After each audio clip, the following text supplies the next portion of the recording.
So several years ago, our CEO, Janet Kosloff, she was a salesperson at a small traditional market research firm, and her clients used to call her up and say, hey, Janet, I love the work you guys do, but I really just need like 3 questions answered tomorrow or by Friday. And is there any way that you can just do me a big favor and get that done for me? And what she found, honestly, the answer was no. She was like, I'm sorry, there's no way we can help you. We can't get that survey program fast enough. We can't reach those respondents quickly enough. And she even did some Googling to try to help out her clients. And we're like, well, maybe there's a company that can help you. And she didn't find anything. So she decided to start InCrowd. So she and our team developed this methodology, which is what we're talking about today, this micro methodology, this micro moment. Right, so your boss running into your office, that's the micro moment. So how do you solve that question? Well, I'm here to tell you today that you can. And Jim is actually going to go over in a few minutes some actual examples of times that this has helped AstraZeneca. So the idea behind the methodology is that it's really answers when you need them. So, right, your boss comes in, she or he has a question for you, and you can actually answer her or him by the end of the day, tomorrow, Friday, pretty much whenever you need them. The other thing that we believe in terms of micro methodology, micro moments, is this idea around this is a concise and focused question. The way we launch our micro surveys is we believe that these surveys should be about no more than 5 minutes. And so there are no setup questions. We're not just asking our respondents questions because we want to get them prepared to answer another question.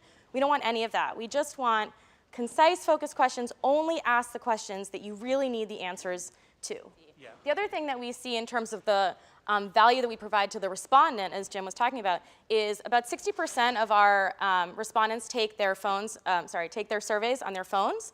And we've actually done surveys among those respondents, and they've told us that a lot of times they'll get a text message, just like the rest of us. I'm sure people are getting text message right now. Oh, got a text message, look at my phone. Oh, look, it's a link to something. Let me answer it right now. And they're actually telling us that they are answering their surveys in between patients, which is how also we're receiving these answers back from them so quickly. They don't have to say, oh, I have a 45-minute survey. Let me see if I can find 45 minutes of my day in the next few weeks. It's, nope, oh, good, InCrowd survey, 3 questions done. So again, concise, focused, good for the respondent, only asking the questions to fill a very short window of time. We'll show you really how quickly it can go when absolutely needed in a couple minutes. Absolutely. So just to finish up, in terms of just the methodology, some things that we believe in terms of this micro methods, micro moments. Like I said, brief and focused. Also, it's an iterative process. You can follow up with these respondents if you need them. Let's say you ask them questions and you're really confused by their answer. You can either send them a follow-up question, or you can even do some follow-up conversation over the phone as you need to. So we try to make it as easy to use, iterative as possible. Again, treating our respondents with respect. Physicians are busy. I think a lot of people have talked about that today. Physicians have a lot of patients that they need to see in a day, and they don't have a lot of time. So we know that, short surveys, they get in and out. Yep. Now Jim is actually going to talk about 2 examples of times that the AstraZeneca team worked with InCrowd with this micro moments idea using our methodology. Yep, and this first one's pretty common. Proposing a product coupon, is it $10 or is it $4? Just as an example, these aren't the exact numbers. And getting to that point where there's a lot of kind of strategic pressure to bring it down as far as possible. In fact, even 0 was mentioned quite a bit, to stay in the game with some others. Sort of went through that strategic view, got to a point where someone above really wanted to know, is the 4 better than the 10? And we didn't have time for a real sensitivity, but we did an allocation project. So pretty legit quant allocation project on, what's the attractiveness of the 4, what's the share of 4, and what's the share of 10. They turned out to be fairly similar. Of course, the 4 gained a little bit more share, but not enough to make us go with 4. So a decision was made to switch that strategic decision from 4 to 10. So this is all in about the course of 3 or 4 days. So. Yeah, so we finished that project in about 3 or 4 days. And incidentally, what we also did was we had 2 totally separate crowds.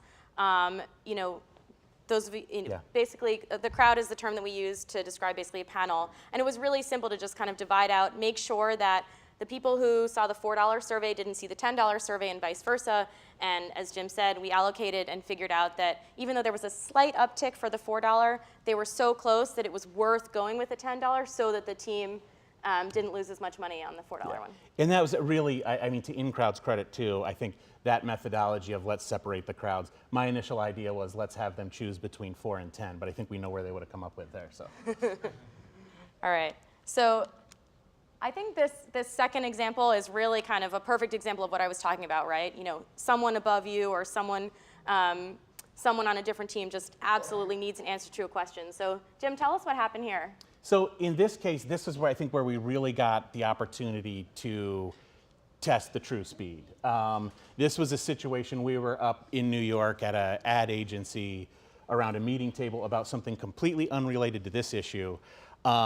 Texts and calls came in, senior leader, in fact, North American president, had a question about something we were providing with one of our products.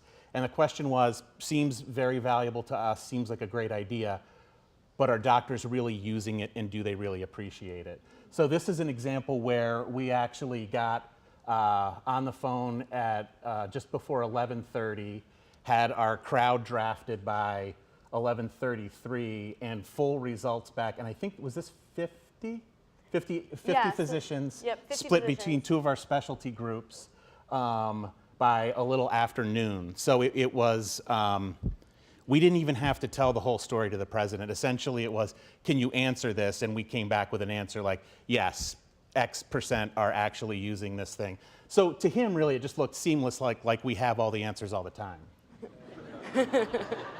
He's gotten used to that, though, too. So. Yeah, that's great. So before we go through the key takeaways and answer any questions, do you just want to talk about some of the other fun, just things you've done with InCrowd or some things you like? So I've been to this this conference for the last 2 years, and we talk a lot about innovation and what is it. And I think for me, over the last 2 panels we had over the last couple of years, we came up with it doesn't necessarily have to be the fancy face recognition and the new shiny toy, but it could be something like doing something better, faster, at a better value. Any 2 of those 3 kind of. And so I think with the microsurvey, we've really kind of hit all 3. So we're really thinking of it as true innovation. Also, I think it's very seamless because we don't have to go through a procurement process every time we fire something up. So we can really pick up the phone and give them a call and get a crowd out there soon. We don't worry too much about having a lot of repeat offenders because we have such big crowds and it happens so fast that we feel we get a pretty good random selection. Yeah, so I think as you're saying, basically this isn't a situation of just the same 25 people are answering every survey. It's really thousands of people that we have created targeted crowds for the surveys. And so then we're able to just send them, you already have a bank of usage, so you can just send it out. I'll also say, I think a lot of us who do field market research have been to Chicago and seen the same doctor every time you go there. I've been to conferences where I have seen the same doctor in 2 different research projects on other sides of town before. The ability that these guys have to pick it up and do it in 5 minutes, first of all, brings in people who aren't doing this for a living, which is really what we want. Doctors who are hands-on clinical practitioners. So that's a big advantage also. I think we get a more diverse, more reflective population from the crowds that we work in. Great. So just to wrap things up before we open it up for questions, just keeping in mind in terms of the micro moments idea, we're really trying to develop a good dialogue with our respondents. Like I said, we're talking about thousands of people, but there's still, we add value by, we offer value to the respondents that the surveys are really quick, and they get back to us really fast. So it's really a 2-way streak, and we really try to, make sure that we're keeping in line with that so that the respondents know when they get an invite from InCrowd, oh, this is going to be a really quick survey. As I said, it's an iterative process, so you can always follow up. You don't know what you don't know is what we've been saying, and that's really true. And then the last thing is I really think, you don't know when it's going to happen that you're going to need an answer really fast. In the case of the president, I was emailed by AstraZeneca at like 11:24, and we had the answer back to the president at 12:12, 45 minutes later. So you don't know when that's going to happen, but you know that it's going to happen. And I think the main point of just to keep in mind is we can answer that question, and we do have this setup, this methodology to believe that it's really great too. So with that, I will open up to questions. So yeah.